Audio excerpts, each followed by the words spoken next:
We have a genuinely chilling moment to talk about. An attack on press freedom, an attack on free speech, which the party in power claims to value. FCC Commissioner Brendan Carr casually suggested revoking CBS's broadcast license as a punishment for what he personally sees as biased reporting. Take a look at this.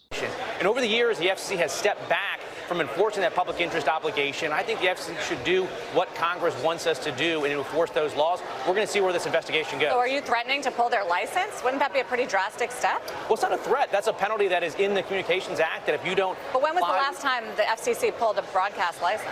Yeah, it's been a long time, and I think that's part of the issue. If you step back, trust in the national mainstream media is at an absolute low right now. That's not just my view. Jeff Bezos himself did an op-ed where he said that. But what's really interesting is that actually local stations, local TV stations have a lot of trust. And so the agenda that I'm trying to run at the FCC is to empower those actual local television stations to serve the public interest. Because what we've seen is you've got national news media, ABC, NBC, CBS, and they're exercising more and more control over those local TV stations. And I don't think that's a good thing for the country. So we're trying to reverse that. This is not normal. This is not a policy debate. This is a veiled threat, and not really that veiled, from a government official targeting a major media outlet simply for doing its job, which is reporting on the government. This is straight out of Authoritarianism 101. This is straight out of 20th century authoritarian playbook. And if you look at history, many authoritarian regimes have started by discrediting and then silencing the independence of media. Now, I don't mean independent media in the sense of like non-corporate media like the David Pakman Show. I just mean the independence of any media outlet to report whatever they want as they see fit. Mussolini took control of Italy's press and forced newspapers to align with fascist propaganda.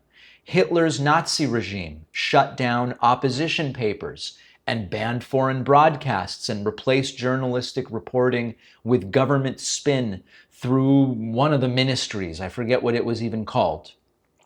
Stalin turned the Soviet press into this monolithic state mouthpiece using licensing and surveillance and purges to completely wipe out dissent. And then more recently, we saw Erdogan in Turkey. We've seen Orban in Hungary systematically take over, shut down, or squeeze out critical outlets, all while claiming that they defend freedom and they are all about the people's truth. So that's the playbook. We've seen the playbook, and now we are watching it unfold in the United States on primetime cable news. It's been creeping closer and closer to independent media as well, with a sitting FCC commissioner threatening one of the largest news organizations in the country.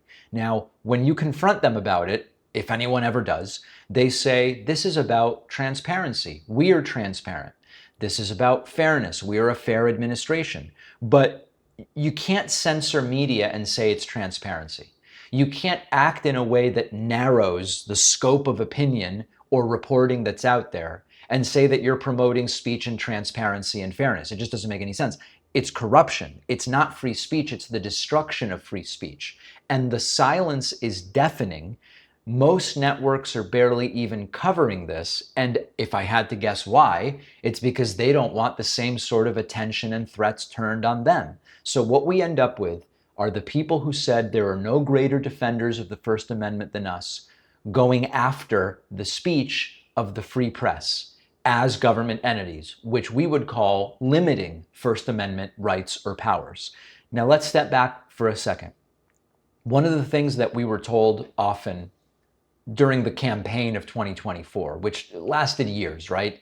When Trump started talking about this stuff in 2022 and 2023, we were told, oh, now you don't need to worry about a lot of this stuff. This stuff would never, could never happen in the United States. We were told there are safeguards and there are laws, but we are seeing it here, right? There's no euphemism here. There's no veil or disguise. It's raw power trying to silence the press. And Trump has said why he's so furious with 60 Minutes and with CBS. So it is not a coincidence that this is happening at a time when Trump and his allies fantasize about this revenge tour that they're on. They want to jail people, firing civil servants in large numbers through Doge and otherwise, silencing media outlets that they don't like. This is, if you are a student of 20th century authoritarianism, I know I've said it before, we just talked about it in the last segment, we've spoken to Ruth Ben-Ghiat about it. When a party starts treating the press as the enemy, the goal is not better journalism, it's no journalism. It's we want propaganda, our propaganda and talking points repeated by the media. And if they don't do it, we're going to go after them. And they want to take accountability and replace it with loyalty, the most important currency to these authoritarian regimes.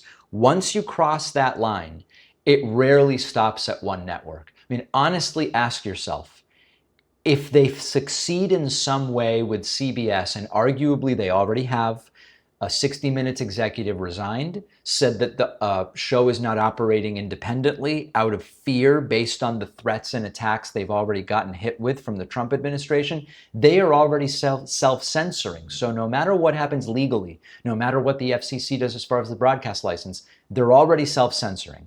This is how the authoritarianism doesn't arrive all at once, but it's pieces. Delegitimize the press and get a lot of people thinking, oh, it's all fake news media. Trump did that during term number 1. Threaten to bring down state power against them. We're seeing that used now more in term number 2. And then, all of a sudden, you get this vacuum that conveniently gets filled with propaganda right from the horse's mouth. Trump or Caroline Levitt, and I'm not saying she's horse-faced. I know people are going to interpret that. It's a metaphor, okay? We've seen it before. So the question now is, will the press and the public fight back before it's too late? If you care about press freedom and media independence, this should be like a 5-alarm fire.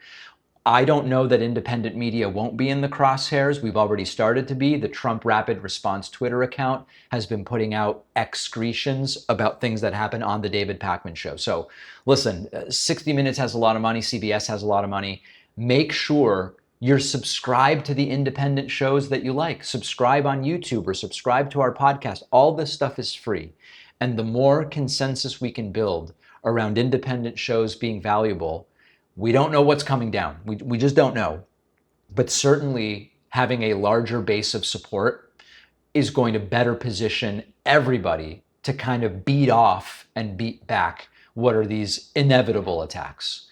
After researching, writing, refining, The Echo Machine, my book, is finally out. This is not just a book about how American politics got so broken. It's also about what's happening right now and what we can still do to stop things from getting worse. Trump's been back in power. The results have been even more catastrophic than many feared, with targeting of political opponents and gutting democratic institutions, laying the groundwork to even further consolidate power. But the thing is that none of this is inevitable. The same forces that brought us here can be countered if we understand how they work and what to do about them. And that's what the Echo Machine is all about. Some say that without corporate media backing, books like this can't succeed. I think we can prove them wrong. You can get The Echo Machine right now at davidpakman.com/echo on Amazon, Barnes & Noble, Audible, Kindle, or by calling any local bookstore and asking them to order it. This book is more important than ever. If you care about what happens next, and I do, check out The Echo Machine today at davidpakman.com/echo.